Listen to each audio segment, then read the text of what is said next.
Voilà. Je vais donc partager mon écran, comme ça on verra tes slides qui sont...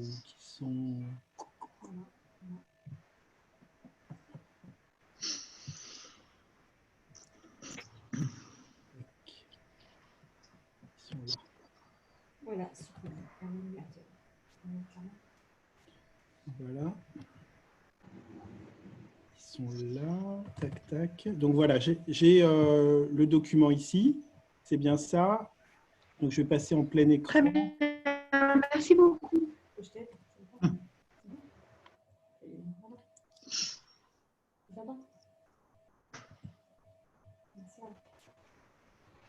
Bon, pendant que tu commences, je vais commencer. Ouais, vas-y, commence comme ça, le temps que je fasse le donc, partage d'écran. je suis Valérie Faudon. Absolument. Donc, je suis Valérie Faudon, donc je suis X84 et je suis déléguée générale de la Société française d'énergie nucléaire. Donc, qu'est-ce que c'est que la Société française d'énergie nucléaire? C'est la société savante du nucléaire, donc c'est l'association des ingénieurs et des scientifiques du nucléaire. Donc, on publie depuis plusieurs années des avis et des travaux dans le cadre des débats sur l'énergie parce qu'on a une section économie et stratégie énergétique avec un certain nombre d'économies d'énergie qui travaillent chez les différents acteurs, centres de recherche du nucléaire. Et donc, on a, début mai, publié un avis sur le nouveau nucléaire doit faire partie du plan de relance. Donc, c'est ça que je vais partager rapidement avec vous. Voilà. Est-ce que tu peux passer à la slide d'après? Bon, de mon côté, pour être sûr que ma liaison est stable, je vais retirer la vidéo. Et je vais mettre tes slides à l'écran. Normalement, ça devrait marcher. Là, ça s'ouvre. View full screen mode. Voilà. Et est-ce que vous voyez, vous voyez les slides? Bah, moi, je vois la première, la avis de la chaîne, mais bon. Voilà, c'est bon. Bon, bah, c'est OK. Bah, tu peux, Valérie, tu peux y aller et je passerai tes slides quand tu me dis.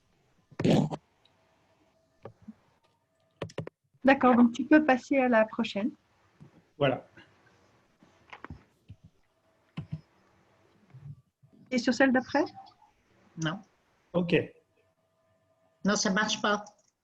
Ça ne progresse pas. Alors, vous ne voyez pas à l'écran.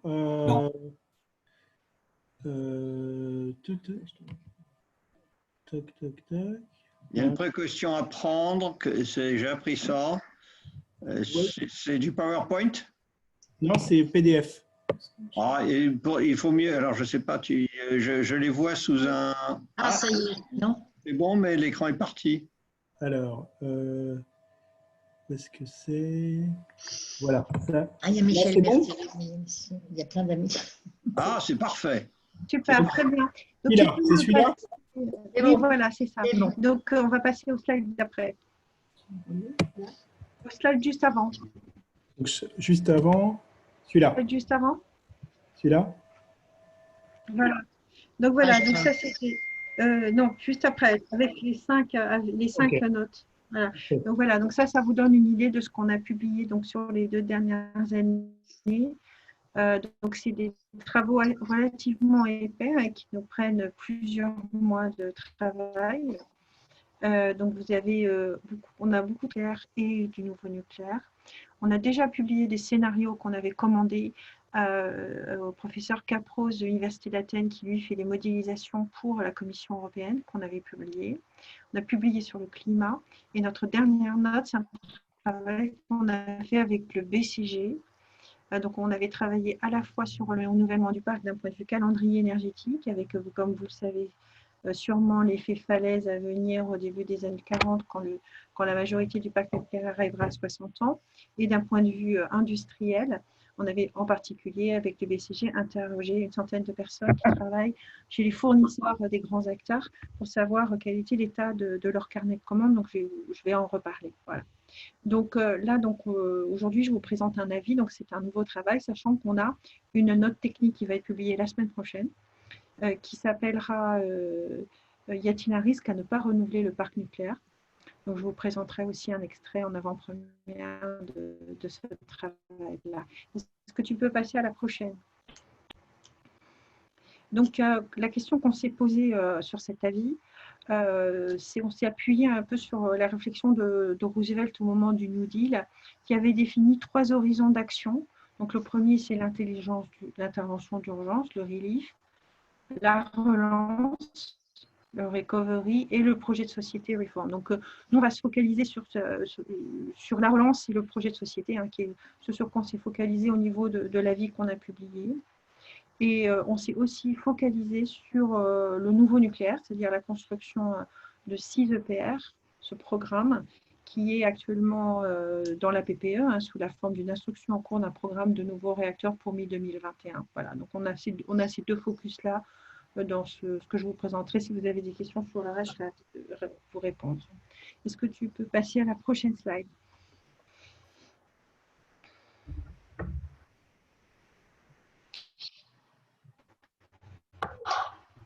C'est bon, alors, traditionnellement, oui, merci. Donc, traditionnellement, les infrastructures stratégiques ont toujours été au cœur des plans de relance. Donc, on parlait du New Deal.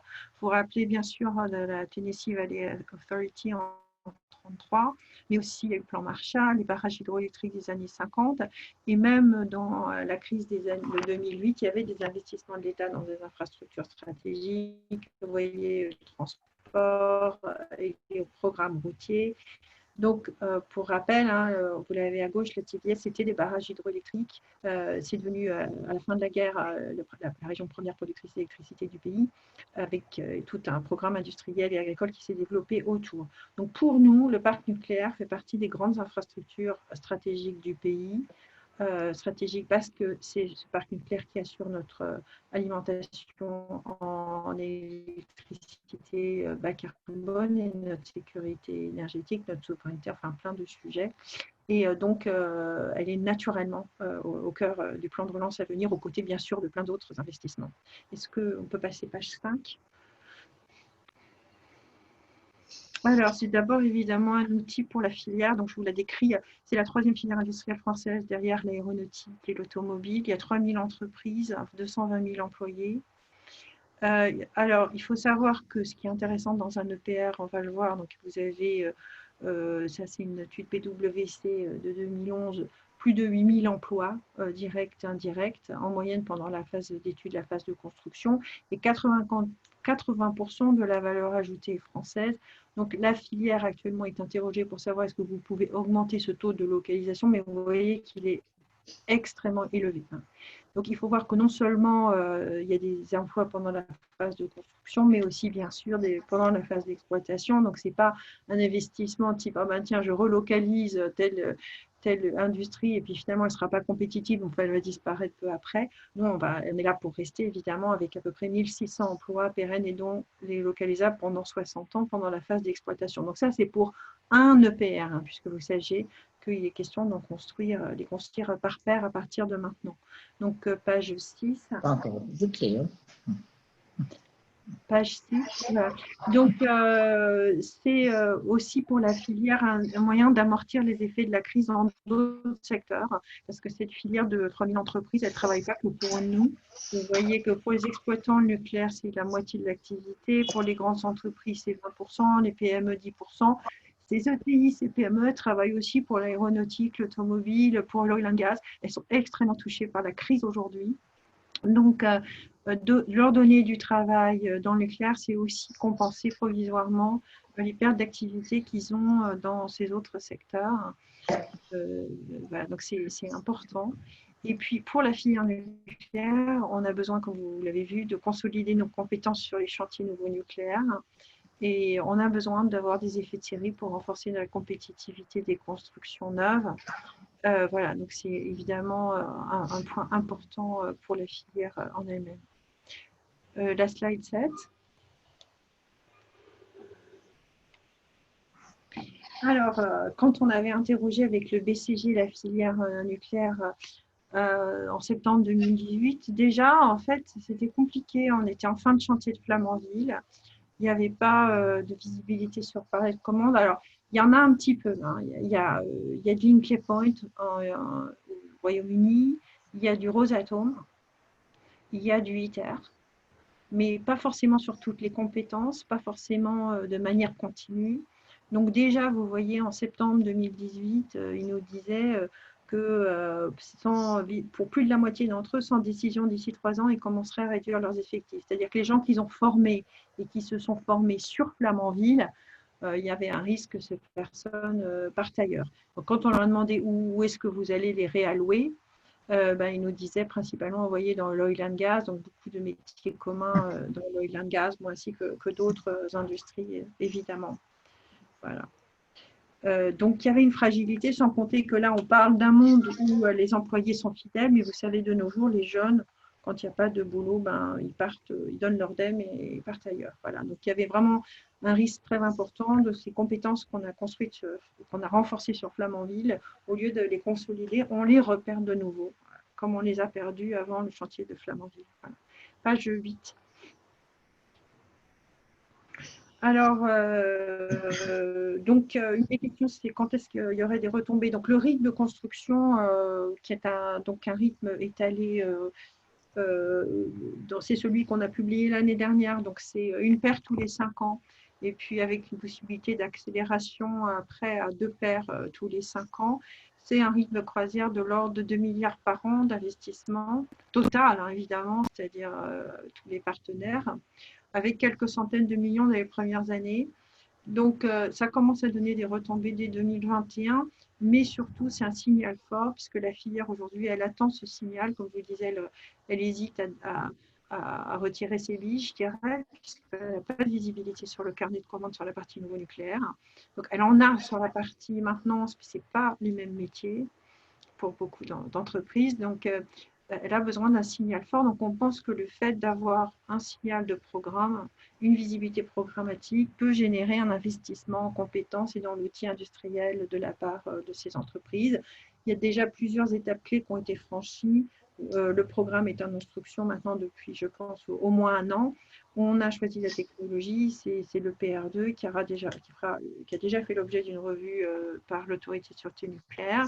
Il y a 600 fournisseurs d'équipements qui ont été qualifiés, requalifiés après Flamanville et autour en Europe, qualité nucléaire.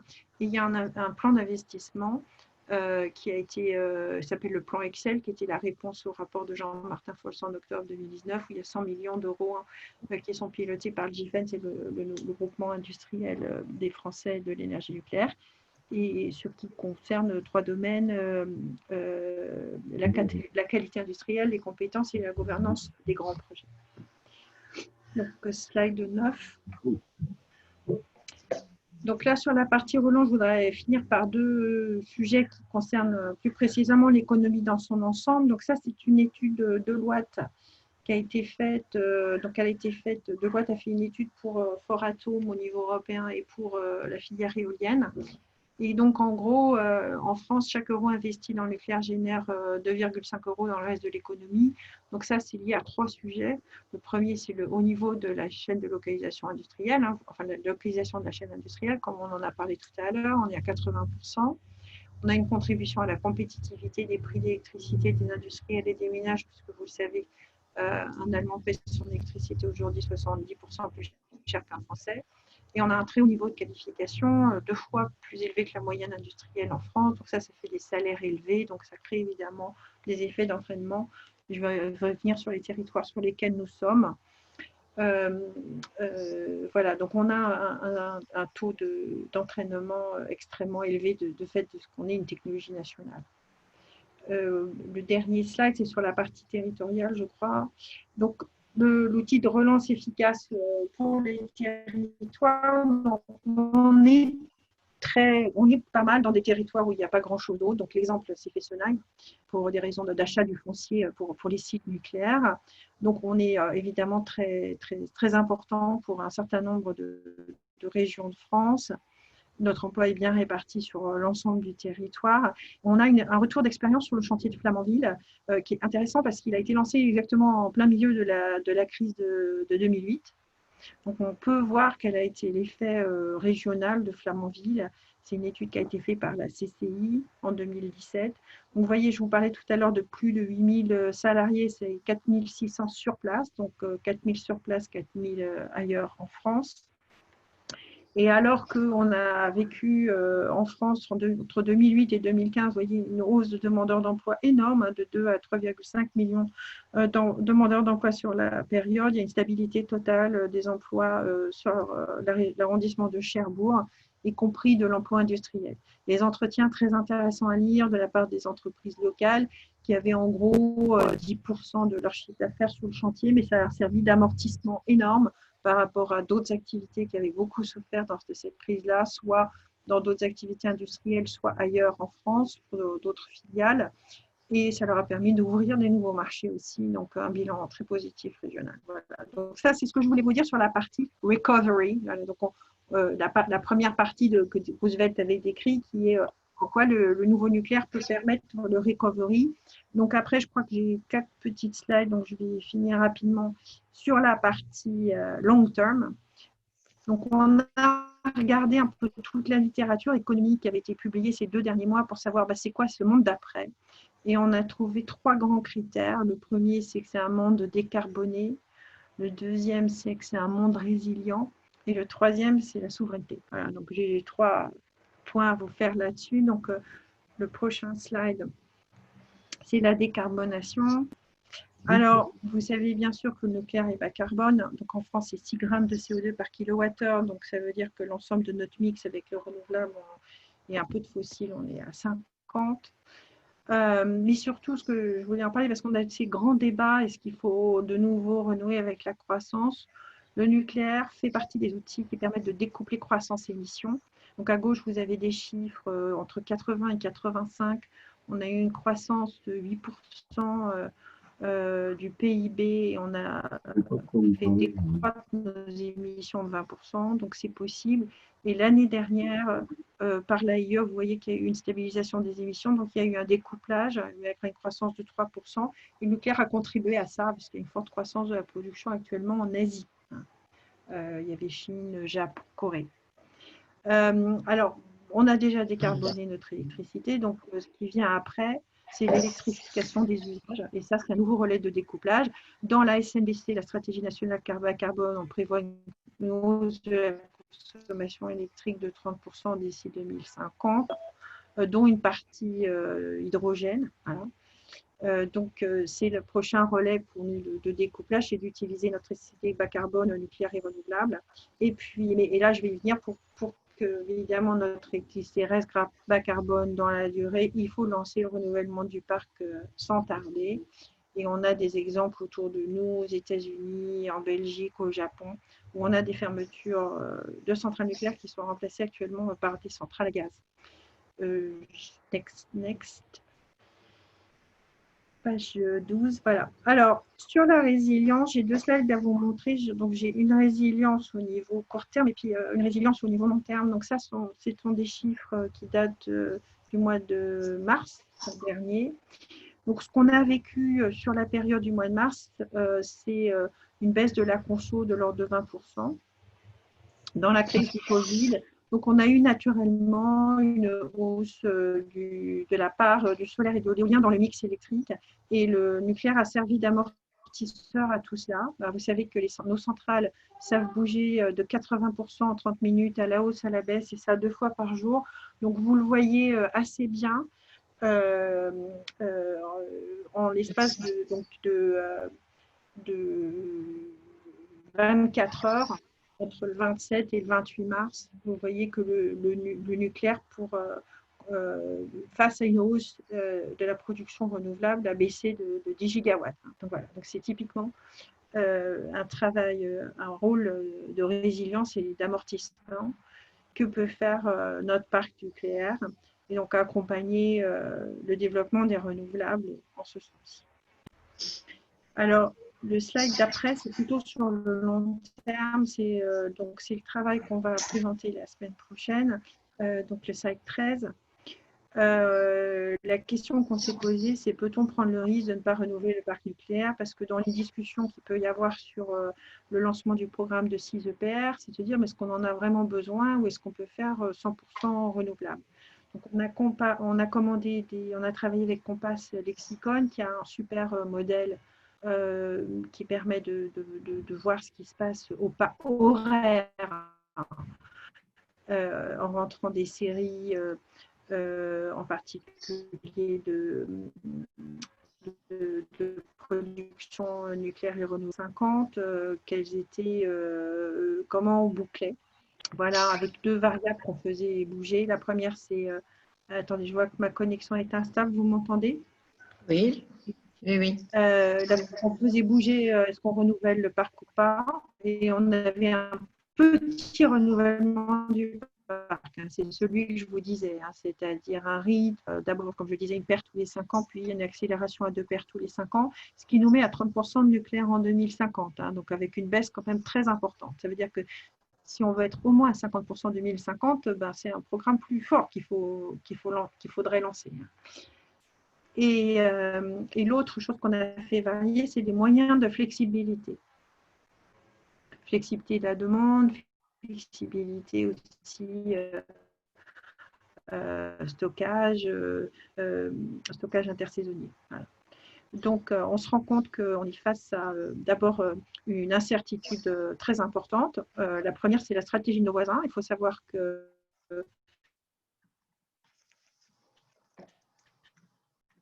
On ne t'entend plus.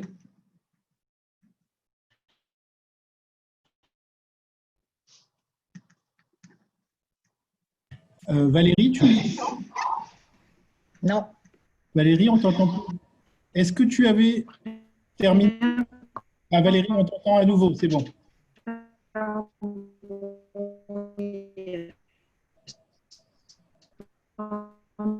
Non, non, on n'entend pas. On t'entend très peu, Valérie.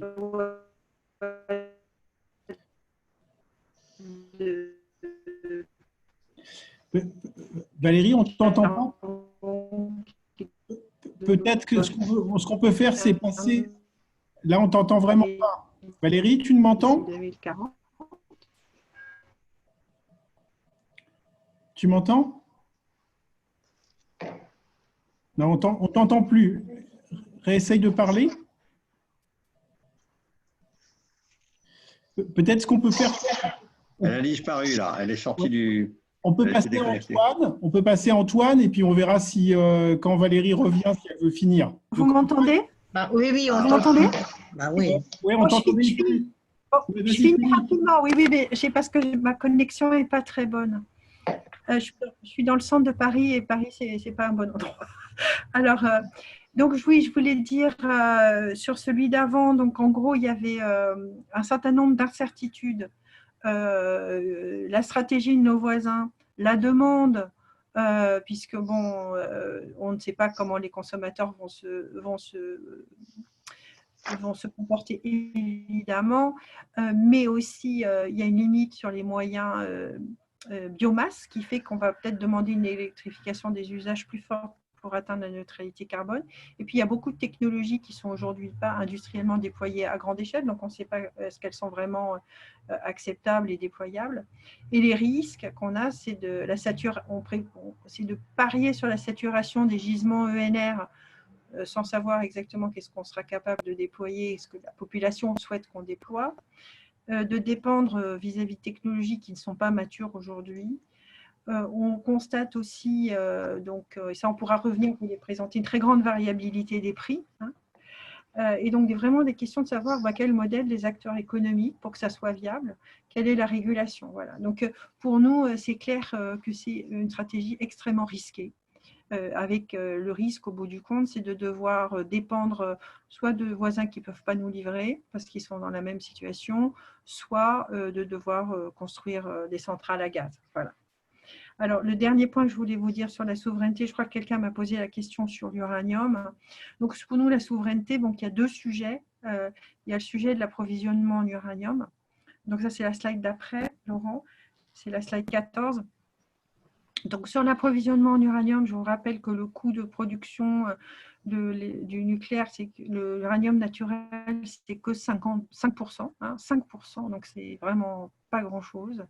Qu'on a 2 ans de stock sur notre sol, voire 7 ans avec l'uranium appauvri, qu'on recycle et qu'on a 30 ans de réserve avec Orano. Et puis l'autre volant de la souveraineté, c'est qu'on a une chaîne industrielle complète. On est même les seuls en Europe. Ça veut dire que si l'Europe doit compter, et comme nous le pensons, sur le nucléaire pour atteindre ses objectifs à l'horizon 2050 de neutralité carbone, et ben, c'est nous qui portons la souveraineté industrielle et technologique du nucléaire en Europe aujourd'hui. Et c'est une industrie où on a encore des vrais avantages compétitifs sur les marchés mondiaux. Donc, c'est une industrie dans laquelle c'est bon d'investir. Voilà. J'ai fini. Merci de votre attention. Merci Valérie. Donc, c'est à toi, Antoine, pour une quinzaine de minutes. À toi, Antoine. Oui, bonjour à tous. Alors, moi, j'ai pas spécialement préparé de slide parce que je suis un auditeur attentif des webinaires avec sursaut et d'habitude, je n'en avais pas. Donc, j'en ai pas préparé, mais dites-moi si jamais vous voulez que j'en présente. J'en ai quelques-unes quand même que j'ai ressorties là sous la main si besoin. En 2 mots, peut-être en guise d'introduction, je dirais, moi, j'ai surtout souhaité parler aujourd'hui de la place des renouvelables dans les plans de relance. C'était le sujet sur lequel, Laurent, tu m'as sollicité. Il y a aujourd'hui, évidemment, un contexte, comme vous le suivez tous, hein, qui est marqué par une actualité assez forte, avec des plans de relance annoncés de toutes parts dans tous les secteurs. Et il y a également en face des fédérations professionnelles qui mettent sur la table des propositions, dont un certain nombre sont reprises. Donc, je vais vous parler un peu des deux. En introduction, donc le fait que quand même pour nous, dans le solaire, alors moi je travaille dans une PME qui est spécialisée dans le développement de projets solaires. Je suis aussi président d'X Renouvelable, donc je suis moins expert d'autres énergies renouvelables, disons, même loin de là, mais je peux quand même essayer d'en parler un peu. Et également président d'un think tank qui s'appelle France Territoire Solaire, qui sort un certain nombre d'études régulièrement sur le secteur, et j'en citerai 3 qui sont une étude socio-économique une étude sur l'impact socio-économique des renouvelables en France qu'on avait sorti en 2016 avec l'ADEME, et une étude sur l'impact du solaire dans les émissions de CO2 du mix électrique qu'on a sorti très récemment, là en mars 2020, pour répondre un peu à la question lancinante qui est de savoir si le solaire contribue à faire réduire les émissions de CO2 dans le mix ou non. Et puis une étude en cours qu'on n'a pas encore sortie, mais qui sortira l'an prochain, qu'on fait en collaboration avec les fédérations professionnelles sur l'impact du solaire sur la biodiversité, qui est également une question à laquelle il s'agit de répondre. Alors, pour arriver sur le sujet des plans de relance, donc évidemment, l'idée c'est qu'il y a la crise qui est une opportunité d'accélérer sur la reconversion de notre économie. Et je dirais que ce n'est pas nouveau, en fait, c'est le cas de toutes les crises un peu par le passé. Et Valérie a abordé la notion de la crise des années 30, évidemment, et le plan Marshall qui avait suivi la Seconde Guerre mondiale. Toutes ces crises ont permis des reconversions profondes en fait, de l'économie, guidées bien sûr par les États qui ont fait des plans de relance, mais au fond, c'était aussi souvent des accélérations de tendances qui étaient déjà à l'œuvre et qui n'ont fait que s'accélérer avec la crise.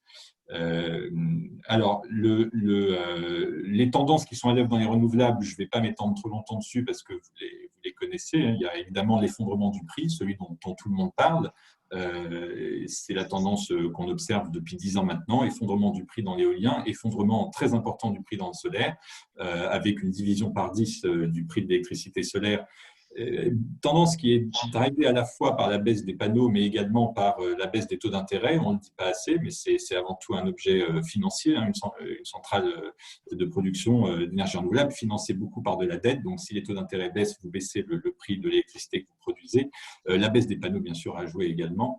Mais il y a également d'autres tendances. Il y a une explosion réelle des volumes dans le monde qui est certes drivée par cette baisse des prix, drivée également par un appétit des investisseurs pour tout ce qui est énergie décarbonée, drivé également par les investissements massifs qui ont lieu dans l'accès à l'électricité des populations qui n'y ont pas accès, qui est un marché énorme qui est en train de s'ouvrir et qui ne peut être adressé en réalité que si on fait l'impasse sur l'idée de faire des grandes lignes à haute tension en Afrique, et c'est sans doute en priorité avec des énergies décentralisées qu'on pourra y répondre. Donc, toutes ces convictions nous amènent à considérer que les plans de relance doivent laisser une place aux énergies décarbonées, bien sûr, et aux énergies renouvelables en particulier. Avant de passer sur le détail de ces plans de relance, peut-être un mot sur également une étude que là, on n'a pas faite nous, mais qui a été faite par le cabinet EY, et qui est un peu le parallèle de l'étude qui a été présentée par Valérie sur l'impact socio-économique du nucléaire, donc qui parle à la fois d'emploi et de part de valeur ajoutée. Cette étude a été publiée en février 2020 et elle étudie ce que sera la création d'emplois et la valeur ajoutée dans le cadre de la PPE, qui, je le rappelle, qui vise à faire 50% de nucléaire, 40% d'énergie renouvelable et 10% d'énergie thermique dans le mix électrique. Donc, cette étude, premièrement, elle part du constat qu'aujourd'hui, plus de 80% de la valeur économique, un peu comme le nucléaire, est localisée en France. Ce n'était pas le cas à une époque, mais c'est le cas aujourd'hui, en tout cas d'après EY, parce que le prix des matériaux importés, et notamment on importe quand même un certain nombre de panneaux solaires évidemment, eh bien le prix de ça a énormément baissé dans la valeur d'un projet. Lorsque j'ai commencé dans le solaire en 2013, le panneau solaire représentait près de 90% du prix d'une centrale, et aujourd'hui c'est moins de 30%. Et un certain nombre de composants de ces panneaux sont fabriqués en France, contrairement à beaucoup d'idées reçues qu'on peut avoir, notamment, vous savez qu'en France, les appels d'offres de la Commission de régulation de l'énergie qui entraînent le marché avec du solaire, prennent en compte un critère de bilan carbone des panneaux solaires, ce qui veut dire que pour gagner ces appels d'offres, il faut utiliser des panneaux fabriqués en Europe et encore mieux en France, à partir de cellules fabriquées généralement en Norvège. Les panneaux faits en Chine ne peuvent pas en réalité gagner dans ces appels d'offres pour des raisons de bilan carbone liées à la fois au mix électrique très carboné en Chine qui sert à leur production, mais également à la partie transport. Donc, évidemment, le chiffre de 80% porte sur l'ensemble des énergies renouvelables, inclut notamment l'hydro, la biomasse, etc. Donc, je ne vais pas rentrer trop dans le détail. Cette ambition qu'est la PPE permettra donc une création de valeur supplémentaire de 21 milliards d'euros sur la période 2019-2028 et la création de 236 000 emplois directs et indirects. Et il y a un chiffre, alors j'ai trouvé ça intéressant, ça prouve que ces études, il ne faut pas y apporter trop d'importance non plus, c'est que Deloitte dit que l'investissement, l'effet d'entraînement en fait de l'éolien est très faible, et nous, le chiffre que sort EY, c'est que chaque euro de soutien public investi dans les énergies renouvelables génère en moyenne 2 euros de valeur ajoutée. Donc, ça, je pense que la différence vient du fait qu'on parle d'euros de soutien public et pas d'euros d'investissement. Alors, toutes ces notions-là, évidemment, peuvent prêter à de très longues discussions. Donc, je pense que ce n'est pas l'objet de la réunion d'aujourd'hui. Donc, je passe vite là-dessus. Alors, sur les plans de relance, je partirai d'abord sur l'échelon français et ensuite sur l'échelon européen. Alors, vous savez qu'en France, donc, il y a le programme du gouvernement qui a pris position. Donc, Elisabeth Borne, notamment, a fait une audition auprès des parlementaires où elle a dit, en gros, que la transition écologique, c'est la meilleure stratégie de protection et de croissance. Donc, ça se décline avec un certain nombre de plans, notamment dans la rénovation énergétique, qui est pas forcément l'objet d'aujourd'hui, mais qui est un aspect très important du plan de relance qui est en cours de préparation. Et Emmanuel Vargon en a parlé récemment. Il y a eu une note du Sénat. Les sénateurs ont planché sur une dizaine de propositions et tout le monde, c'était transpartisan, tout le monde a plus ou moins compris qu'il fallait aller. Donc, ils ont entendu 80 personnalités du monde de l'énergie et ils ont formalisé une feuille de route pour la relance bas carbone. Donc, tout ce qui est bas carbone doit être vraiment au cœur de la relance et tout cela, vous le savez sans doute déjà. Donc, le point commun de tous ces plans de relance, quand même, c'est que ça manque un peu de concret. C'est ce qu'on peut regretter. On fait beaucoup de de grandes déclarations, mais finalement, ce qu'attendent des entreprises, que ce soit, je pense, dans le domaine du nucléaire ou dans le domaine des renouvelables, c'est de la visibilité, c'est du concret. Et c'est pour ça que les fédérations professionnelles, elles, sont rentrées un peu plus dans le détail. Alors, il y a dans le secteur des renouvelables 3 grandes fédérations que sont le syndicat des énergies renouvelables, France Énergie Éolienne et Enerplan.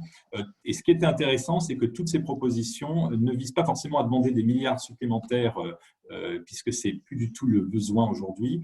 Il y a énormément d'investisseurs privés qui se précipitent pour investir dans les énergies renouvelables, donc ce n'est en fait pas un besoin de capitaux dont il est question, mais c'est des mesures, la plupart du temps, de simplification.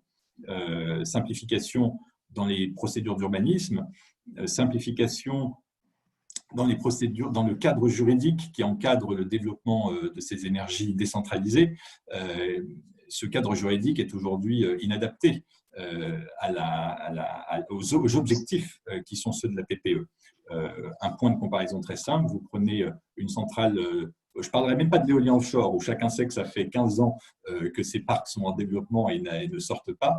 Vous prenez une centrale solaire toute simple de 4 ou 5 mégawatts qui occupe 4 ou 5 hectares dans un village français. Le permis de construire pour une centrale de ce type, vous mettrez entre 3 et 4 ans à obtenir toutes les autorisations requises, donc le permis de construire, les autorisations de défrichement, l'enquête publique, éventuellement les autorisations loi sur l'eau, les autorisations au titre du CNPN pour les dérogations à la destruction d'espèces protégées, les autorisations au titre de la loi montagne, de la loi littorale. Vous avez un maquis administratif en réalité, qui est extrêmement difficile.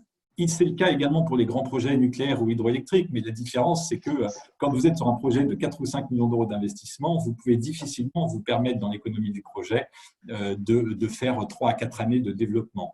En Allemagne, le même projet met 1 an à se développer, et au Royaume-Uni, pour en avoir fait l'expérience l'an dernier, et l'Angleterre était encore dans l'Union européenne à l'époque, donc on ne peut pas blâmer l'Union européenne de nos lourdeurs administratives. Vous soumettez un permis de construire pour une centrale solaire et vous avez la réponse 3 mois après, et c'est totalement digitalisé. Vous n'avez pas à imprimer 14 études d'impact. On va faire ce genre de choses. Donc, tout ça, je suis un peu long là-dessus, mais tout ça pour dire que les plans de relance, quand on parle de plans de relance, vous entendrez beaucoup parler de milliards. En réalité, ce que demandent un peu les professionnels du secteur des énergies renouvelables, c'est surtout de la simplification. Ça ne veut pas dire pour autant qu'il faut arrêter totalement tout le soutien, ce qu'on appelle, avec à mon avis une erreur de langage, tout le soutien public. Parce que ce qu'on appelle le soutien public, c'est à la fois des subventions, et ça, on n'en a plus besoin aujourd'hui, en tout cas dans le solaire, je dirais, mais c'est également de la visibilité. Et cette visibilité, ça passe par une forme de soutien public qui sont les contrats de long terme qu'on nous attribue dans le cadre des appels d'offres. Tous les projets, je dirais, qui sont intenses en capital, comme on dit, c'est-à-dire dont l'investissement initial est très important, ont besoin de ce type de visibilité. Personne n'irait s'amuser à faire une autoroute sans concession pour l'autoroute, personne ne ferait probablement un barrage sans une concession hydroélectrique. Eh bien, le nucléaire, j'imagine que si Hinkley Point a signé un contrat de 35 ans, c'est un peu la même chose, et le solaire, c'est la même chose. Alors nous, c'est des contrats de 20 ans, mais c'est très important pour permettre de dérisquer l'investissement de manière, je dirais, suffisante pour pouvoir permettre de lever des financements dans des taux très bas qui permettent donc de réduire le coût de l'électricité pour le consommateur final. Donc cette partie-là du soutien, il faut qu'elle soit pérennisée. C'est ce que demandent tous les plans de relance et c'est à mon avis ce que vont faire les plans de relance en France comme en Europe, j'y viendrai tout à l'heure. Mais il ne faut pas pour autant oublier un autre qui est la simplification. Donc, simplification, visibilité, pérennité, c'est les enjeux pour les entreprises, c'est aussi les enjeux pour l'administration. Les fonctionnaires qui travaillent dans les DDT et les DREAL sont les premiers à se plaindre des lourdeurs du système et donc ils devraient être nos alliés dans cette demande d'une plus grande simplification du système pour le bien commun de tous. Malheureusement, ce n'est pas toujours le cas.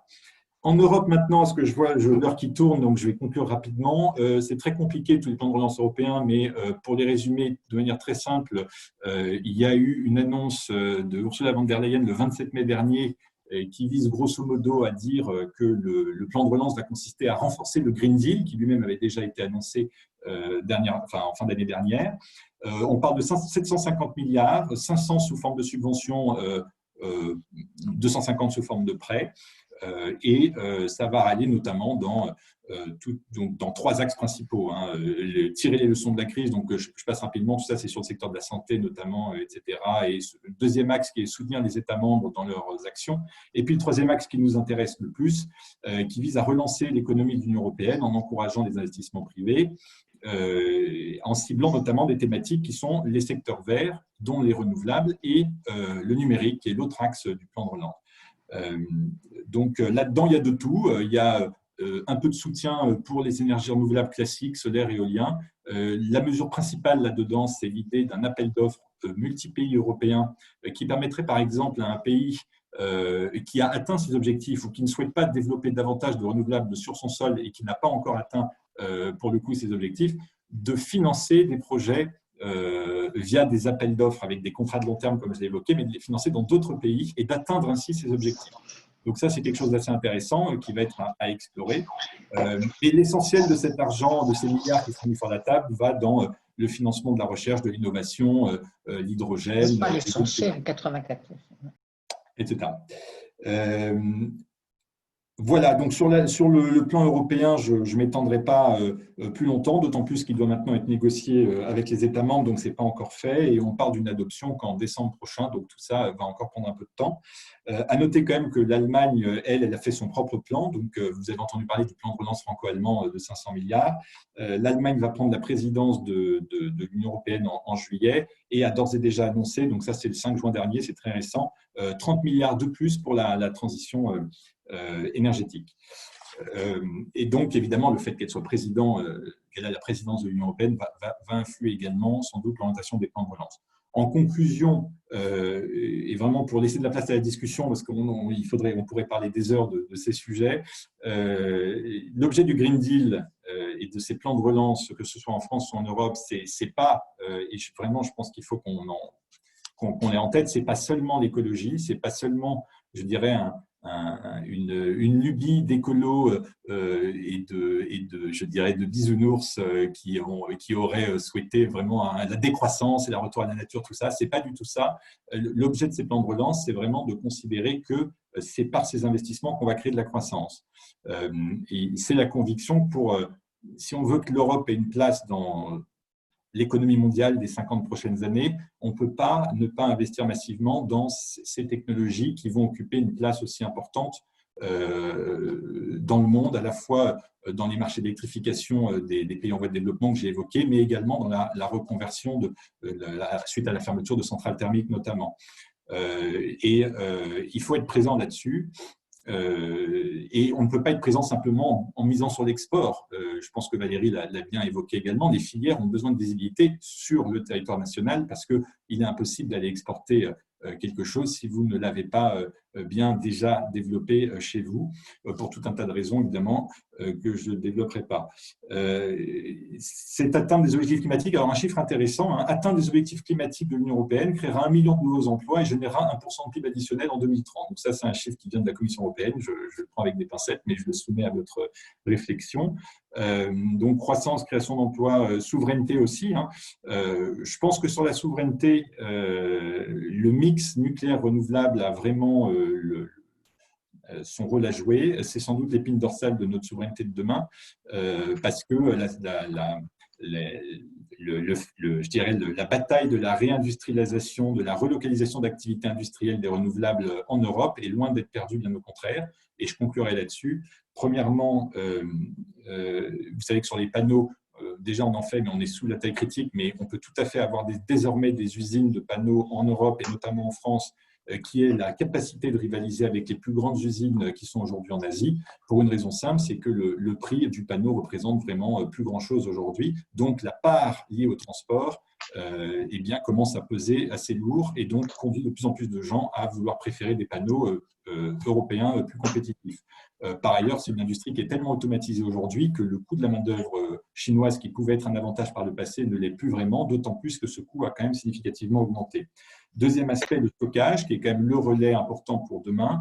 Eh bien, contrairement à une idée reçue à laquelle vraiment il faut tordre le cou de toute urgence, c'est l'idée selon laquelle on ne ferait pas de batterie en France, on est en fait le leader des batteries en Europe, puisque les seules usines de batteries aujourd'hui, et quand je dis de batterie, ce n'est pas l'assemblage, mais c'est les vraies usines de batteries avec les cellules et l'électrochimie qui est derrière, elles sont en France, avec évidemment Saft et Bolloré, enfin, via sa filiale Blue Solution. Donc, s'il y a bien un pays qui a des atouts pour pouvoir réussir dans ce mouvement vers la transformation de nos économies vers le bas carbone, eh bien, c'est bien la France. Donc, je conclurai là-dessus et je serai ravi de poursuivre cet échange avec vos questions. Merci Antoine. C'est à toi, Claude, pour 7 minutes, je crois. 7 minutes. Voilà. À dire l'articulation France-Europe et puis surtout aujourd'hui, quel mix énergétique a-t-on besoin en Europe? Voilà, on a absolument besoin de développer le débat public. Moi, je suis directrice des entretiens européens. Je travaille beaucoup sur l'avenir du nucléaire dans le mix énergétique en Europe et la coopération du secteur dans le monde, parce que, comme vous le savez, la recherche-développement doit être partagée à cette échelle. Et donc, on a regardé un peu le nucléaire dans le plan de relance. Alors, européen, je vais prendre la France aura évidemment un rôle extrêmement important à jouer pour mobiliser les acteurs du secteur, pour gagner la place du nucléaire dans le Green Deal, parce que je fais remarquer quand même qu'il n'y est pas aujourd'hui, sauf à être reconnu comme une énergie décarbonée, ce qui n'est quand même pas un scoop et qui n'est pas non plus une grande avancée politique, c'est un fait scientifique, tout simplement, hein, quand même. Donc, l'UE affiche aujourd'hui l'ambition d'être le premier continent sans empreinte carbone dès 2050. Elle a proposé ce fameux Green Deal aux États membres. Il est au cœur du plan de relance de la Commission qui pourrait être adopté le 18 juin. Ce n'est pas encore fait. On a quand même quelques États qui rechignent, mais on espère quand même qu'il va passer. Et il vient en complément des engagements massifs de la BCE et des plans nationaux de relance. Je ne développe pas, et malgré les innovations de ce plan, puisque chacun aura constaté qu'effectivement, nous avons des subventions directes aux États et aux entreprises, ce qui est nouveau complètement. La manière, par contre, d'atteindre les objectifs pose de sérieux problèmes, puisque pour l'essentiel, l'argent ira aux États, et ce sera à eux, effectivement, d'investir dans des projets d'une économie décarbonée, dans l'habitat, dans les transports, dans le numérique, dans l'énergie, sans que la pertinence et la cohérence européenne de ces investissements ne soient établies. Deuxième gros problème, c'est les règles et les incitations que l'UE impose aux États et aux entreprises pour bénéficier du plan de relance. Ainsi que, par exemple, dans l'énergie, les financements devront recevoir un label vert, comme vous le savez, ce qu'on appelle la taxonomie, par ailleurs.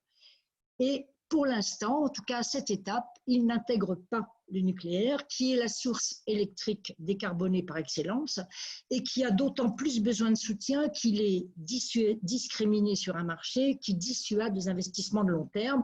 Il n'y a pas que pour le nucléaire, tous les investissements capitalistiques, tu l'as dit Antoine, effectivement, mais le nucléaire en particulier.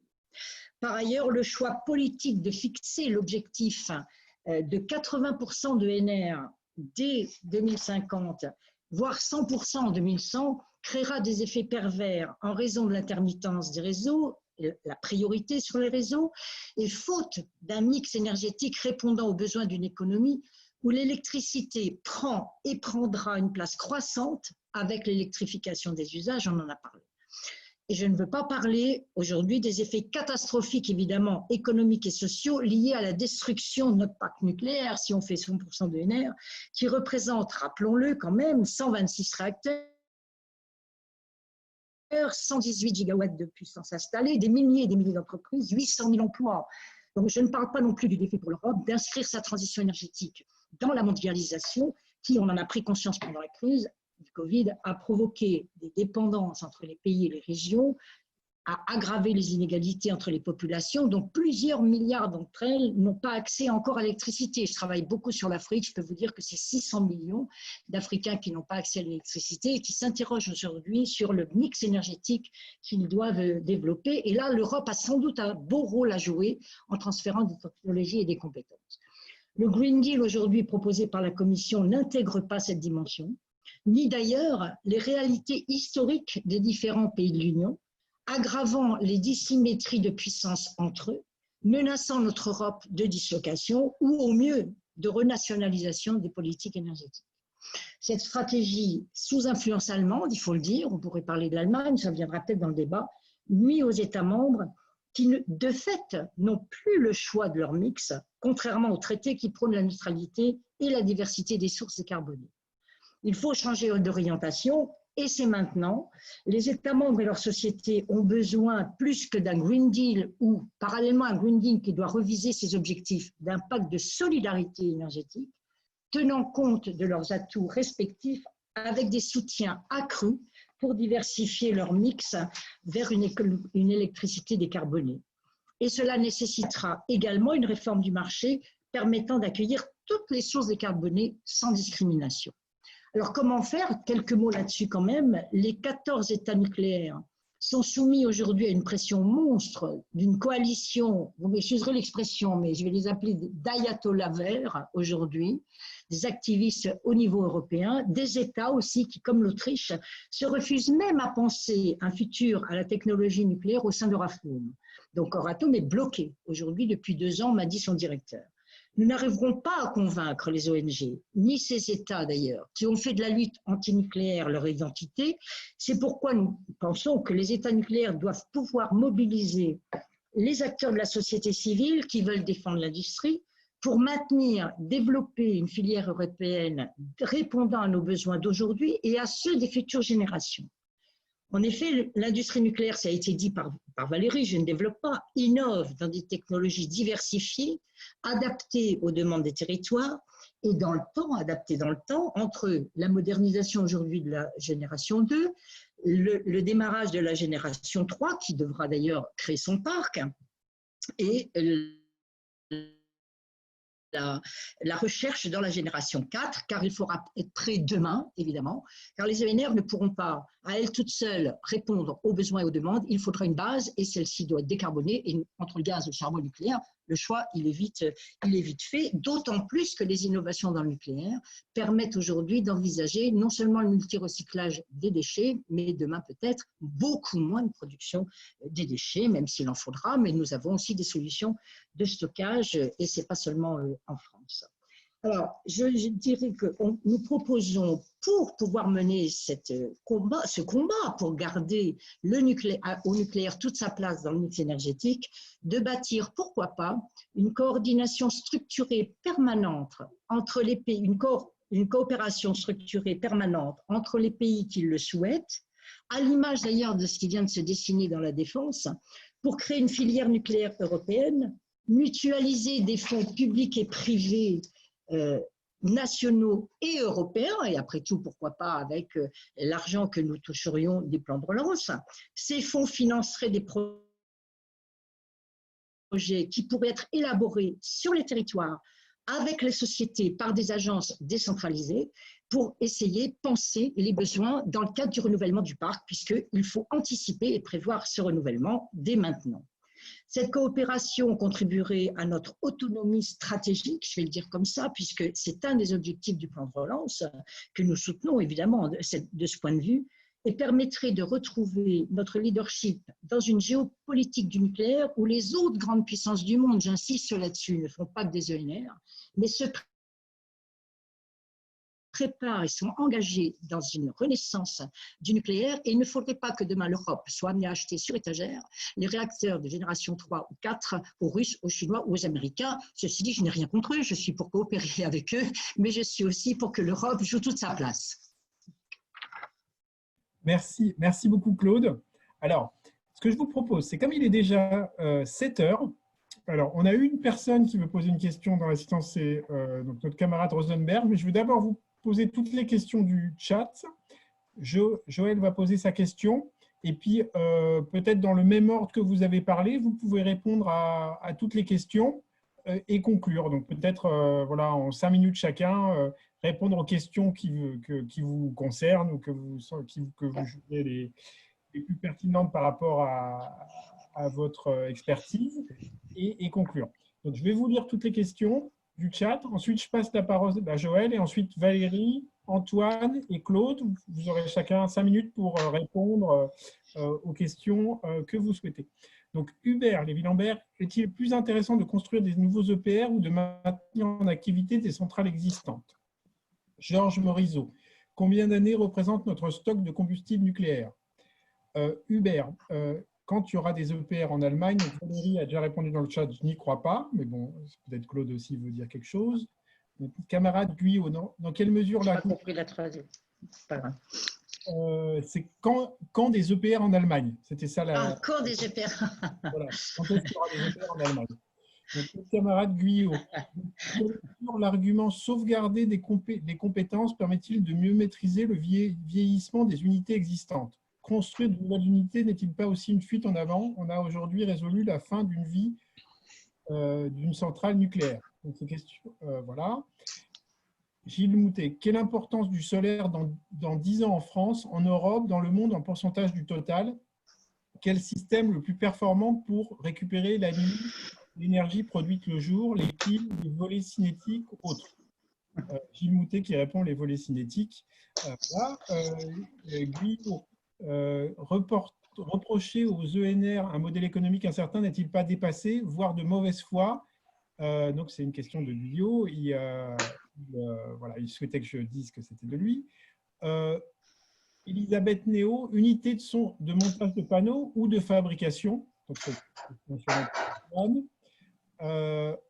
voilà. Voilà. Qu'est-ce qu'il y a d'autre? Donc, Louis-Aimé de Fouquière, le citoyen peut-il choisir d'acheter préférentiellement de l'énergie nucléaire? Le nucléaire peut-il compléter l'éolien ou le solaire du fait du caractère irrégulier de la production, j'imagine, de ces derniers?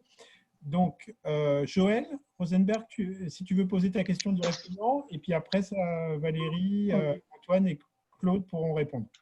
Merci Laurent de me passer la parole. On m'entend? Oui, c'est bon. Écoute, merci. Je salue Valérie et ma camarade de promo et les autres orateurs. Moi, je suis pro-nucléaire depuis l'âge de 10 ans. J'ai monté un club à mon lycée parce que j'ai eu la chance de visiter la centrale du Bugey qui était à côté de chez moi et j'ai trouvé ça absolument formidable. Donc, j'ai monté un club au lycée pour soutenir le nucléaire et je voulais poser la question. La question, donc ça fait 45 ans, et donc j'aurais voulu poser la question comment essayer de faire bouger les consciences sur ce sujet absolument central et sur lequel la France a effectivement des atouts incroyables. Je signale, si on veut savoir des choses sur les EPR qui sont sous question, qu'un de mes très bons camarades de la DGA, Thierry Roland, a construit les 2 EPR chinois et l'EPR finlandais. Il pourrait raconter des tas de choses sur ces sujets. Il a construit aussi, la raison pour laquelle on lui a donné ces chantiers, c'est qu'il a construit les chaudières nucléaires à la fois du porte-avions et de 2 SNLE. Donc en matière de réalisation de chaudières nucléaires, il est à son affaire. Je voulais aussi poser la question aux orateurs sur l'hydrogène, ce qu'ils pensent de l'hydrogène, qui est peut-être la nouvelle forme de pile, de stockage d'énergie vert qui est en train de se développer. Et je signale à Laurent Daniel que je rejoins il y a 18 mois une société qui s'appelle Soladvent, qui est dirigée par mon vieux copain de 20 ans, Thierry Lepère, qu'Antoine ne peut pas ne pas connaître, puisqu'il a été le patron de Solaire Direct. Et si vous voulez avoir une conférence sur l'hydrogène, je peux sans doute lui demander très facilement de venir parler à X-sur-ce. Voilà, excusez-moi d'avoir été long. Non, c'est au contraire très intéressant. Donc, avant de passer la parole à Valérie, il y a une dernière question, le coût du stockage des énergies renouvelables qui les rend beaucoup moins compétitives. Donc, son interrogation. Voilà. Tout à l'heure sur le solaire. Alors, Valérie. Je vais essayer de répondre rapidement à toutes ces questions très intéressantes. Alors, je vais commencer par la fin pour Joël. Donc, en fait, les Français sont pro-nucléaire. Ils savent que c'est une grande industrie, donc il y a une minorité de Français qui est contre le nucléaire. Alors, il faut savoir quand même que les Français ne savent pas que le nucléaire est bas carbone.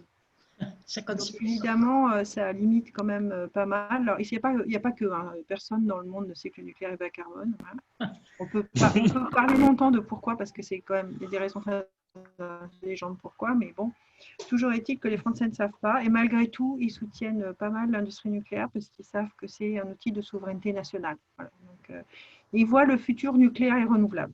C'est comme ça qu'ils le voient, parce qu'ils aiment beaucoup les renouvelables aussi.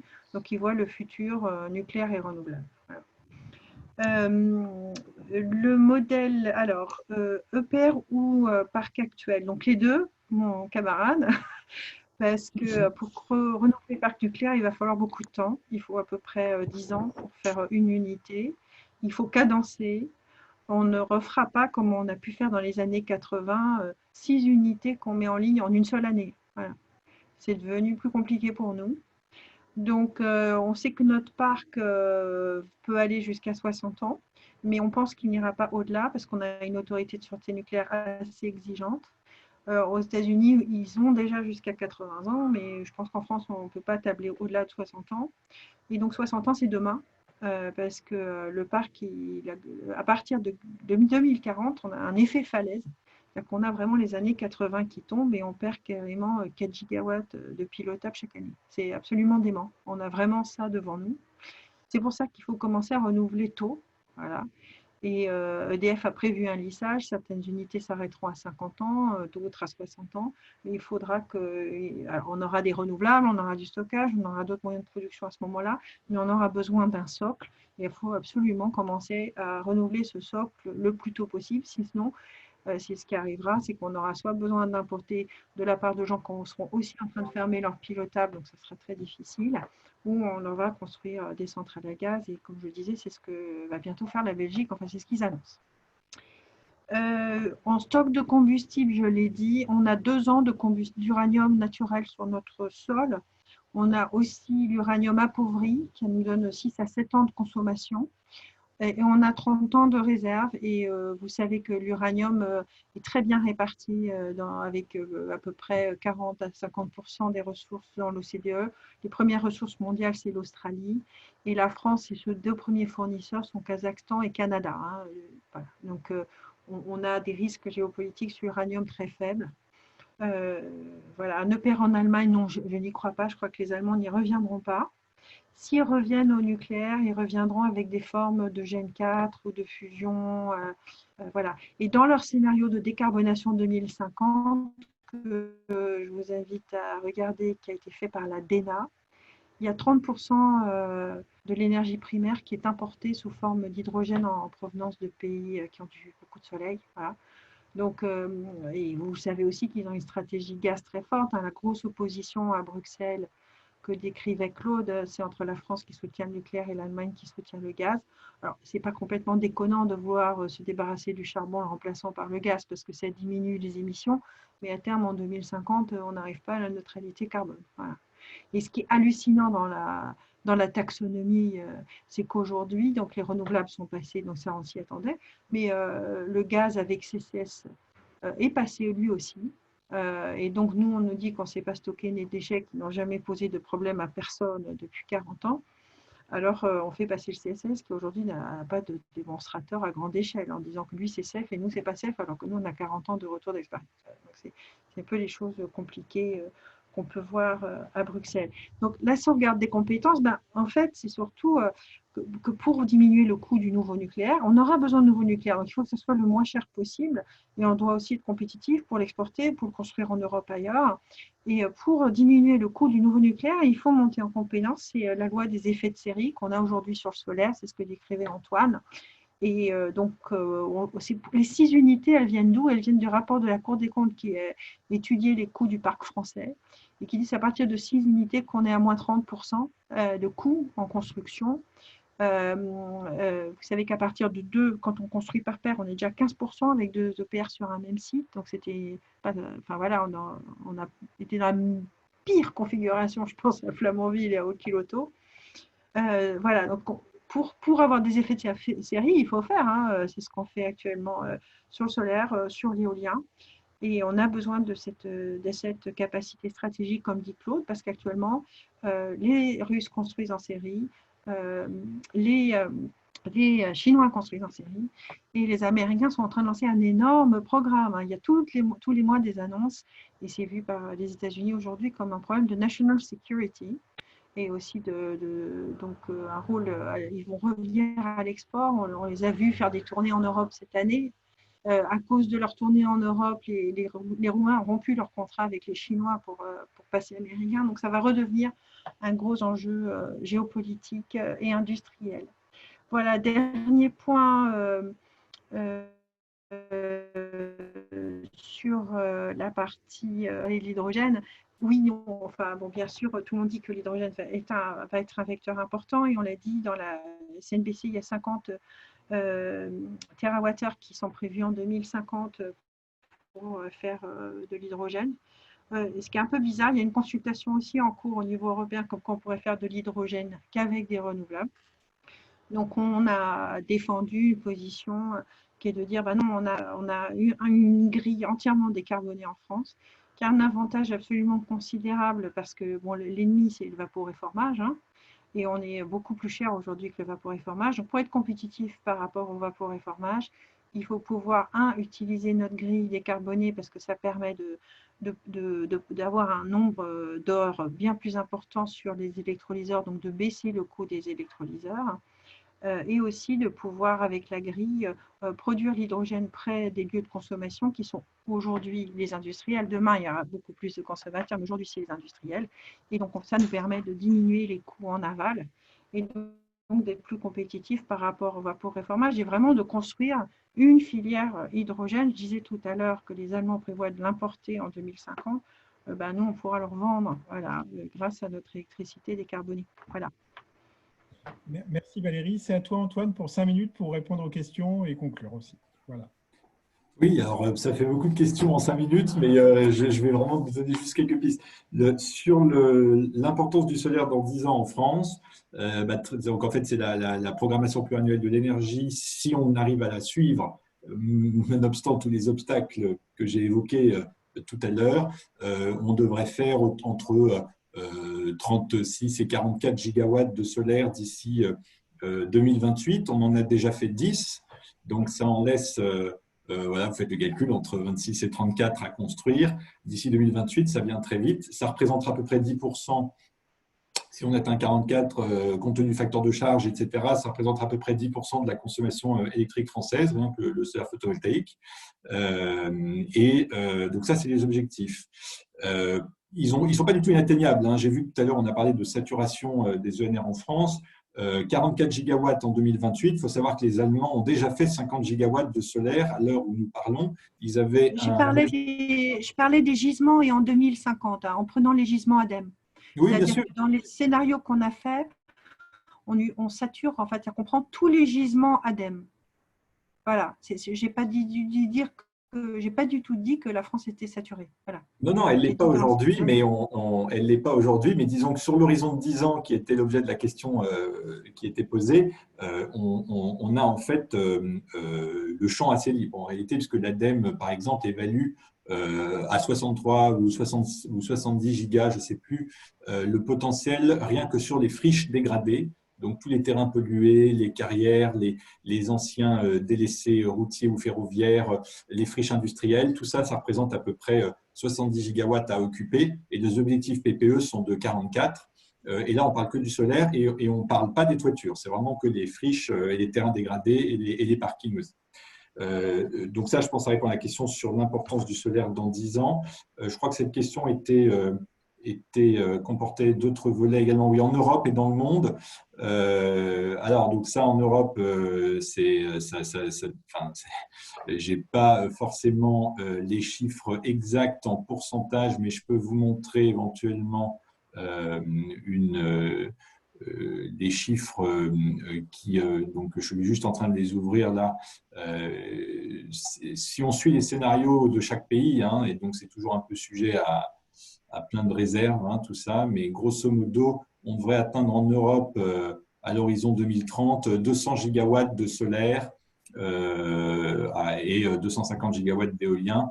Ça, c'est les chiffres du scénario ENSOE. Donc, je vous renvoie au scénario si vous… ENSOE, ça se trouve en ligne, c'est accessible. Sur le monde, et bien sur le monde, alors là c'est encore plus difficile à prévoir, mais Bloomberg Energy Finance prévoit que les renouvelables représenteront quand même à horizon, alors là encore c'est des chiffres qui ne veulent pas forcément dire grand-chose, surtout que ça date d'études qui étaient avant le Covid, mais autour de 40% du mix électrique à horizon 2030 viendra du solaire et de l'éolien, mais c'est vraiment à prendre avec des pincettes. Sur les unités de montage, est-ce que ce sera des panneaux de la fabrication de cellules? Donc là, je pense que Laurent a dû vous transférer le call for action qui reprend tous ces éléments. En réalité, c'est compliqué. Un panneau, il y a des cellules, il y a des lingots, il y a des wafers, et puis il y a le cadre d'assemblage, etc. Aujourd'hui, il n'y a qu'une seule usine de cellules en France, c'est Photowatt, filiale d'EDF, donc qui fait des cellules et qui ont un plan d'investissement pour faire une usine plus importante.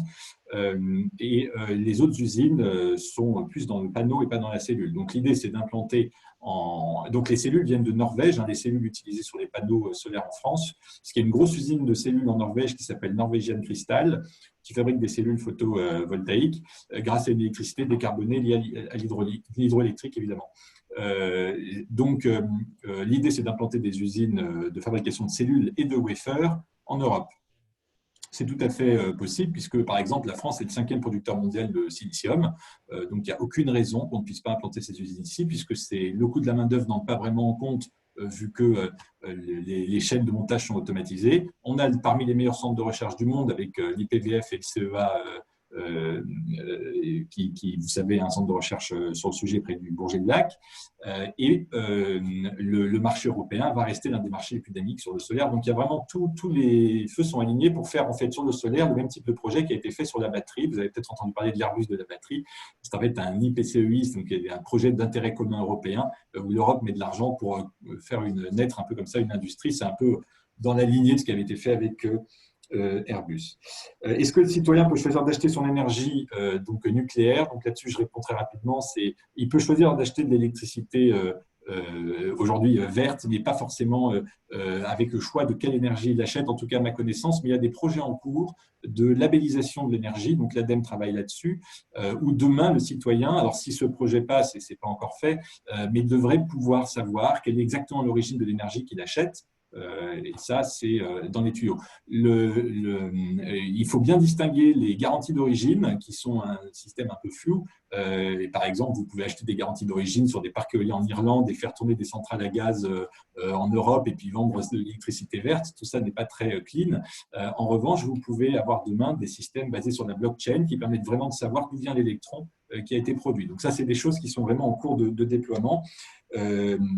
Sur le caractère irrégulier de la production, je nuancerais vraiment. Alors là, vraiment, il ne faut pas confondre intermittence et variabilité. Le solaire, par exemple, on sait très bien que le 20 février à 18h, il fait nuit. Donc, ce n'est pas du tout une intermittence, c'est exactement comme une maintenance prévisible. Vous savez que ça va s'éteindre, donc vous pouvez prévoir, et RTE gère ça très bien. Donc, c'est comme quand il y a un match de football à la mi-temps, vous savez que la demande, elle va faire un effet, c'est prévisible. Donc, c'est quelque chose qu'on sait gérer. Bien sûr, ça suppose d'avoir des réserves tournantes à côté, ça suppose d'avoir un parc. On peut pas, personne en fait de sérieux ne prône du 100% solaire. Ça n'aurait pas de sens puisqu'on a évidemment besoin d'électricité la nuit. Mais par contre, l'intermittence n'est, à mon sens, pas vraiment un enjeu technique et RTE le dit très bien dans ses nombreux rapports. Et enfin, sur le coût du stockage, eh bien, il baisse.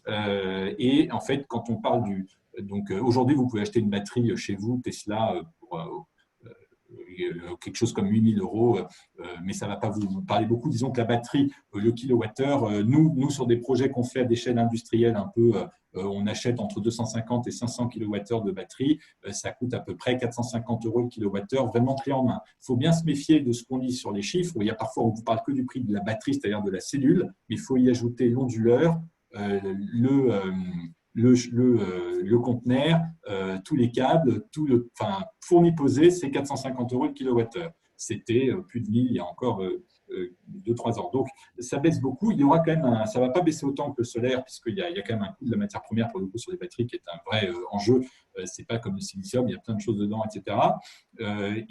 Mais ça va encore baisser. Et puis, pour ce qui est de la compétitivité, alors là, il faut faire très attention. On ne peut pas tout comparer. Par exemple, quand on met du solaire avec du stockage, mais uniquement pour couvrir le pic, l'heure du pic qui est entre 18h et 22h, disons, eh bien, vous n'avez pas besoin de mettre beaucoup de stockage. Vous en mettez un peu, mais le reste du temps, et ça peut tourner autrement qu'avec du stockage. Donc, ce qu'on fait, par exemple, quand on fait des centrales solaires hybrides dans des villages isolés, on met de la batterie, mais ça ne couvre qu'une partie. Et donc, quand vous sous-dimensionnez un peu comme ça la batterie pour ne couvrir que la partie de la journée où il y a vraiment de la demande lors du pic, vous avez en fait des prix qui sont tout à fait acceptables. Et il y a des appels d'offres qui ont lieu en Australie, aux États-Unis, dans un certain nombre de régions du monde maintenant, où les centrales à gaz qu'on appelle les peakers, qui vraiment sont censées produire de manière compétitive au pic du soir, sont battues dans les appels d'offres par des centrales solaires avec stockage sans subvention.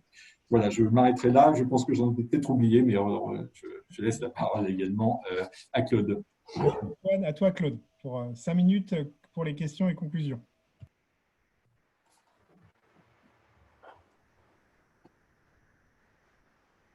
T'es muette. Alors, attends. Voilà. Pardon ? Vas-y, tu peux y aller. Je suis muette, d'accord. Je disais, revenir sur les enjeux du long terme, c'est absolument vital en ce moment.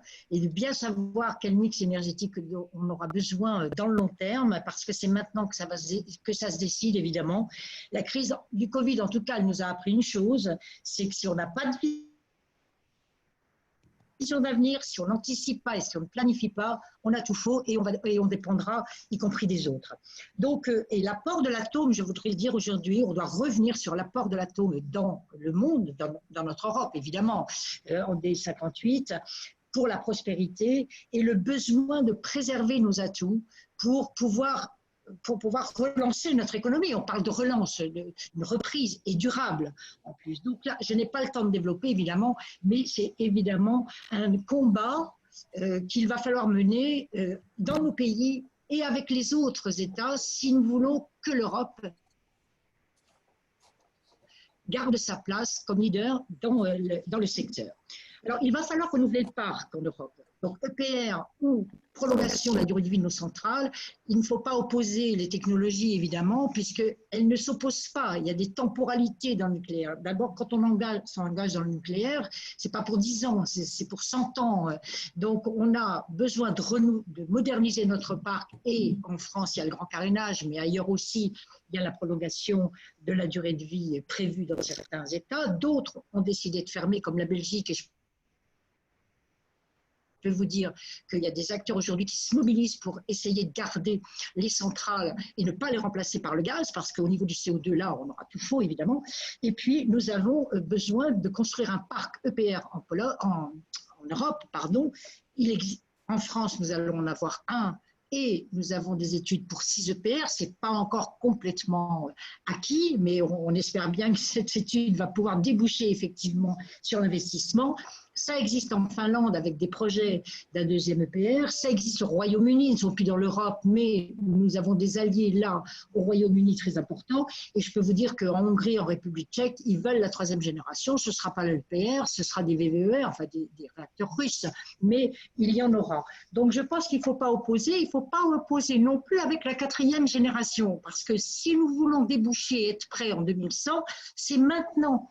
Aujourd'hui, nous en sommes dans la 4e. On a abandonné Astrid, mais il y a des études. Ça continue les recherches, évidemment, moins fortes que si on avait l'objectif du générateur, du démonstrateur. Mais nous avons d'autres recherches dans d'autres filières de génération 4, comme le MSFR, qui est un réacteur à sel fondu. Bon, pour les ingénieurs que vous êtes, vous connaissez tout ça très bien. Et il faut peut-être créer des clusters dédiés en Europe pour permettre de financer ces recherches pour, comme je le disais tout à l'heure, en 2100, être prêt pour une 4e génération qui va utiliser les combustibles, d'ailleurs je vais y revenir, les combustibles usés, et donc on va pouvoir fermer de façon vertueuse le cycle du nucléaire qui aujourd'hui d'ailleurs plombe le financement même du nucléaire. Donc nous avons là évidemment à ne pas opposer les technologies et au contraire les articuler pour que nous puissions planifier les investissements dans les capacités et la recherche et développement pour être prêts en 2030, en 2050, en 2100 et au-delà, parce que je suis persuadée, quant à moi, que nous n'avons pas un nucléaire de transition, mais nous avons un futur nucléaire. L'atome, c'est fantastique et nous devons pouvoir le maîtriser pour pouvoir évidemment répondre aux besoins et aux demandes des populations du monde. Je disais tout à l'heure que ces 2 milliards d'habitants qui n'ont pas accès à l'électricité. Je travaille beaucoup sur les relations avec l'Afrique. Ils sont 600 millions. Ils s'interrogent aujourd'hui sur l'utilisation de toutes leurs ressources pour pouvoir répondre aux 2 milliards 400 millions d'habitants qu'ils seront en 2050. Vous imaginez le challenge que ça représente. Et pourquoi les privés, eux, de nucléaire? Il y a évidemment des conditions à réunir pour pouvoir installer les technologies, des conditions de stabilité politique, de sûreté évidemment, de gestion des déchets. On a sans doute, ils ont besoin de transfert de compétences, de technologies. L'Europe a un rôle à jouer et l'Afrique, certains pays sont engagés dans la construction, en tout cas d'autorités de sûreté et demain de centrales nucléaires. C'est pas qu'en Afrique du Sud, il y a le Kenya, il y a la Gambie, il y a la Namibie. Bref, ils sont 34 pays à avoir de l'uranium et ils sont bien déterminés à pouvoir l'utiliser eux aussi et pas seulement la vendre à bas prix aux pays développés qui font le nucléaire. Alors je dis ça parce que les EPR, on en aura besoin. L'Allemagne, je ne pense pas qu'elle en fera. On oublie, peut-être elle aura de la 4e génération par contre, parce qu'ils continuent les recherches, les Allemands, contrairement aux Autrichiens. Donc voilà, on ne sait pas l'avenir. Mais en tout cas, ne pas se priver de coopérer avec les chercheurs allemands dans la génération 4. Alors, aujourd'hui, nous avons la fusion, hein, ITER, c'est peut-être pour encore après, pourquoi pas. Donc, c'est un rêve hein, de faire de l'électricité avec de l'eau. On verra bien si on y arrive. Alors, pas sûr que les citoyens y voient bien clair, par contre. Là, je ne suis pas convaincue que les citoyens en France et en Europe ils voient clair. Non seulement ils pensent que le nucléaire, ça produit du CO2, ce qui veut dire que l'éducation à l'école n'est même pas faite, entre parenthèses, mais je pense que les anti-nucléaires ont gagné aujourd'hui. Ils n'ont peut-être pas gagné la guerre, mais ils ont gagné une bataille, y compris en France. Donc, tout le monde est sous la pression des nucléaires. Alors, comment on fait bouger les consciences? L'éducation est certainement un enjeu majeur. Alors, on crée des clubs. Il faut que ce soit les élèves qui créent des clubs pour défendre le nucléaire. C'est très sympathique.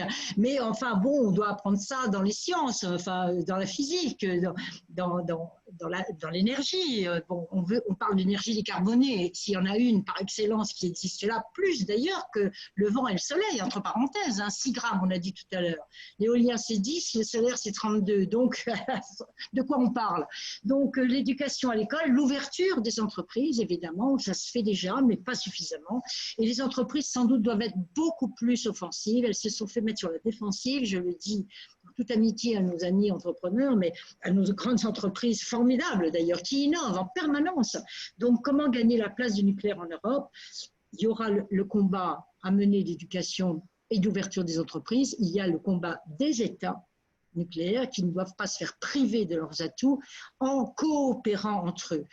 On s'était battu il y a quelques années en arrière, Marie-Pierre s'en rappelle certainement, pour un Schengen nucléaire en Europe. On avait même le soutien de la Commission, mais il fallait un nouveau traité, c'était extrêmement complexe. Là, une coopération structurée, permanente, comme dans la défense, c'est dans le cadre des traités actuels. Donc, il suffit que les États, évidemment, c'est un combat, hein, il faut l'accord du Conseil, mais ça déplomberait, si j'ose dire, le débat récurrent pour, contre le nucléaire et permettrait aux États qui en font le choix de pouvoir s'organiser, de développer la filière, de mutualiser des fonds, de financer des projets, d'aller peut-être, pourquoi pas demain, vers des licences communes en fonction du type de technologie, etc. Et de positionner l'Europe dans le monde. Parce que, encore une fois, je terminerai par ça, et puis un petit mot peut-être sur les ENR, les autres États, les autres grandes puissances se préparent. ça a été dit et redit, mais la Chine et la Russie, avec des ambitions formidables, d'ailleurs ils sont très présents en Europe, entre parenthèses, mais les États-Unis viennent de faire un plan d'action aussi pour reprendre le leadership face à la Chine aujourd'hui dans le secteur, et il ne faudrait pas laisser la guerre s'installer entre ces trois grandes puissances et voilà, il faut chercher coopération internationale et que chacune des régions puisse jouer dans le développement de cette technologie, évidemment en complément d'autres technologies, parce qu'il est hors de question de faire 100% de nucléaire, comme il est hors de question de faire 100% d'ENR. Alors je terminerai là-dessus pour les ENR. Les ENR, évidemment, en complément, ou le nucléaire en complément des ENR, mais toutes les ENR ne se valent pas. On a quand même les ENR électrogènes, on a les ENR thermiques. Donc les ENR électrogènes, elles ont beaucoup d'effets pervers.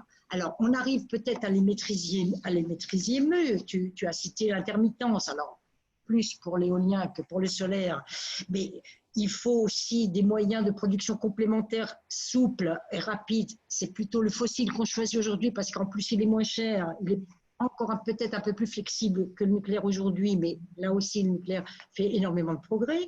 On a une puissance installée beaucoup plus élevée que la puissance appelée, et par conséquent, on a un accroissement des coûts réels pour les consommateurs. Je ne vais pas tous les citer, mais il y a énormément d'effets pervers aujourd'hui. Et trop de ENR, on le sait, alors qu'elles sont prioritaires sur les réseaux, tirent les prix vers le bas. On a même des prix négatifs. Or, elles bénéficient non seulement de la priorité, mais d'un prix d'achat garanti grâce aux taxes que les États leur versent. On vient de verser 7 milliards de taxes en France pour les ENR. Donc, il y a quand même là des problèmes qu'il faut regarder de plus près, et surtout, elles pénalisent le nucléaire. Elles avantagent les fossiles, plus souples, moins chers, je l'ai dit. Or, seul le nucléaire sera complémentaire si on veut une source décarbonée. Alors, et comme je le disais tout à l'heure, c'est 6 grammes de CO2 pour le nucléaire, c'est 10 pour les éoliens, c'est 32 pour pour le solaire. Et le pompon, c'est à service constant. Le coût des ENR, des ENR électrogènes, sont 10 à 20 fois plus élevés que le nucléaire. Parce qu'il faut considérer l'ensemble, évidemment, tous les coûts. Il faut internaliser tous les coûts liés aux différentes énergies. Donc, pour accompagner le nucléaire et l'hydraulique, mieux vaudrait pourquoi pas des ENR thermiques et utiliser la chaleur pour alimenter les réseaux des villes et d'autres centrales. Donc, voilà moi ce que je voulais dire. Je suis un petit peu brutale. Sur le solaire, encore un mot. Quand j'entends en Afrique proposer 100% de solaire, alors là, je dis, il y a une irresponsabilité chez nous pour imposer ça aux Africains. Ils en sont à 1% dans leur mix aujourd'hui. Et puis le soleil n'a jamais fait de solaire. Le solaire, c'est pas seulement des panneaux, c'est des fermes éoliennes. Quand il y a du sable, quand il y a de la latérite, que ça se met dessus, il n'y a pas que la nuit qui bouche les panneaux. Il y a le sable, il y a la latérite. Pour nettoyer, il faut de la grande eau, il n'y a pas d'eau. Donc attention de ne pas embringuer les Africains dans des solutions simplistes de développement de leur énergie. Il faut une énergie diversifiée. Ils ont énormément d'atouts. Quant au gaz et au pétrole et au charbon, nous avons aussi le cas en Europe. Il n'y aura pas 40% de ENR partout en Europe. La Pologne n'est pas capable de le faire. Elle n'a pas de vent, elle n'a pas de soleil, elle n'a pas de fleuve. Donc, comment fait-on? Il faut les aider à faire du nucléaire. On a fait un colloque, Marie-Pierre, tu étais là, à Varsovie. On ne trouve pas les investisseurs. Ils sont des alliés potentiels pour la 4e génération. Il faut les aider à construire leur mix et pas les traiter d'assassins parce qu'ils produisent avec du charbon, mais voir comment on peut les aider à diversifier. Donc, je pense qu'à chaque fois, il n'y a pas de solution simpliste et pas de solution la même pour tout le monde. Il faut des objectifs diversifiés en fonction des atouts, des réalités et des possibilités des différents États, pays et régions du monde. Merci Claude. Tu as rattrapé ton temps de parole initial. Pardon. En tout cas, merci à vous trois. Merci à tous les participants pour des bonnes questions et encore plus aux 3 intervenants pour des très bonnes interventions. Donc, le prochain webinaire, ça sera avec moi. Sur les plans de relance, ça sera jeudi à 18h30 et le suivant, le vendredi 12 juin à 9 h avec Isabelle Méjean sur l'impact de la crise sur les chaînes de valeur. Et jeudi, ça sera le début d'un nouveau cycle où on parlera de la relance. On en a parlé aussi aujourd'hui avec l'énergie, mais disons presque que de la relance et plus du tout de l'effet de la crise sur l'économie. Voilà, merci à tous et très bonne soirée. Merci Laurent, merci à tous.